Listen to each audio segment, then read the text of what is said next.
నమస్తే, నేను మీ Prem. Welcome to Khyathi connects. Telangana రాష్ట్ర రాజకీయాలు ప్రస్తుతం సరికొత్త మలుపు తిరుగుతున్నాయి. అధికార మార్పిడి జరిగిన తర్వాత కొంతకాలం పాటు వ్యూహాత్మక నిశ్శబ్దాన్ని పాటించిన ప్రతిపక్ష భారత రాష్ట్ర సమితి ఇప్పుడు ప్రజాక్షేత్రంలోకి వెళ్లేందుకు అత్యంత ప్రతిష్టాత్మకమైన ప్రణాళికను సిద్ధం చేసింది. పార్టీ అధినేత మాజీ ముఖ్యమంత్రి కల్వకుంట్ల చంద్రశేఖరరావు స్వయంగా రంగంలోకి దిగి రాష్ట్ర వ్యాప్తంగా భారీ బస్సు యాత్రను చేపట్టేందుకు సర్వం సిద్ధం చేసుకుంటున్నారు. ఈ పరిణామం తెలంగాణ రాజకీయ వర్గాల్లో ఒక్కసారిగా తీవ్ర ఉత్కంఠను మరియు వేడిని పుట్టించింది. అసలు కేసీఆర్ ఈ తరుణంలోనే బస్సు యాత్రను ఎంచుకోవడానికి గల ప్రధాన కారణాలేంటి? ఈ యాత్ర ద్వారా గులాబీ శ్రేణుల్లో ఎలాంటి మార్పులు రాబోతున్నాయి? మరియు అధికార కాంగ్రెస్ పార్టీని గద్దెదించేందుకు కేసీఆర్ రచిస్తున్న సరికొత్త పొలిటికల్ వ్యూహం ఏంటో ఇప్పుడు ఈ వీడియోలో చూద్దాం.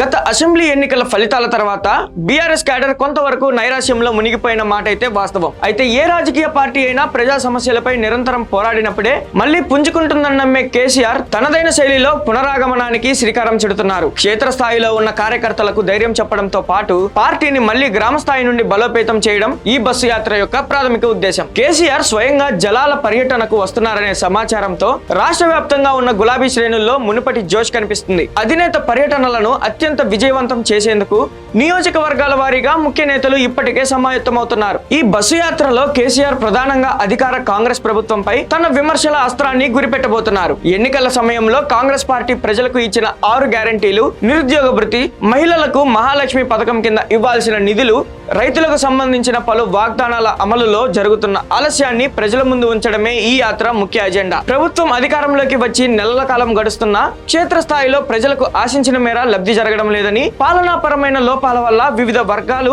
ఇబ్బందులు పడుతున్నాయనే అంశాన్ని కేసీఆర్ తన నిఖార్సైన శైలిలో ప్రజల్లోకి తీసుకెళ్లనున్నారు. ప్రతిపక్ష హోదాలో ప్రజా సమస్యలను ప్రశ్నించే హక్కు తమకు ఉందని, అందుకే ఈ జనాందోళన యాత్రను చేపడుతున్నట్లు పార్టీ వర్గాలు స్పష్టం చేస్తున్నాయి. తెలంగాణలో ప్రస్తుతం రైతాంగం ఎదుర్కొంటున్న సాగునీటి కొరత, ఎండిపోతున్న పంటలు మరియు రుణమాఫీ ప్రక్రియలో జరుగుతున్న గందరగోళంపై కేసీఆర్ ప్రత్యేకంగా దృష్టి సారించనున్నారు. బస్సు యాత్రలో భాగంగా ఆయన నేరుగా పొలాల్లోకి వెళ్లి రైతులను పరామర్శించడంతో పాటు పంట నష్టపోయిన అన్నదాతలకు ప్రభుత్వం నుండి తక్షణమే సాయం అందేలా ఒత్తిడి తీసుకురానున్నారు. ఈ యాత్ర రూట్ మ్యాప్ ప్రకారం ఉమ్మడి జిల్లాల కేంద్రాలు మరియు గ్రామీణ ప్రాంతాలను కవర్ చేస్తూ కేసీఆర్ బస్సు ప్రయాణం సాగనుంది. ప్రతి నియోజకవర్గంలో రోడ్ షోలు, బస్సుపై నుండే ప్రజలను ఉద్దేశించి ప్రసంగాలు మరియు స్థానిక నాయకులతో ప్రత్యేక అంతర్గత సమావేశాలు నిర్వహించేలా షెడ్యూల్ ఖరారవుతోంది. దీనివల్ల ప్రభుత్వ ప్రజా వ్యతిరేక విధానాలను ఎండగట్టడం సులువవుతుందని బీఆర్ఎస్ భావిస్తుంది. మొత్తానికి తెలంగాణలో కల్వకుంట్ల చంద్రశేఖరరావు చేపట్టబోతున్న ఈ సరికొత్త బస్సు యాత్ర రాష్ట్ర రాజకీయాల్లో ఒక చారిత్రాత్మక పరిణామంగా మారబోతుంది. అధికార పక్షం కాంగ్రెస్ కు కౌంట్ డౌన్ ప్రారంభమైందని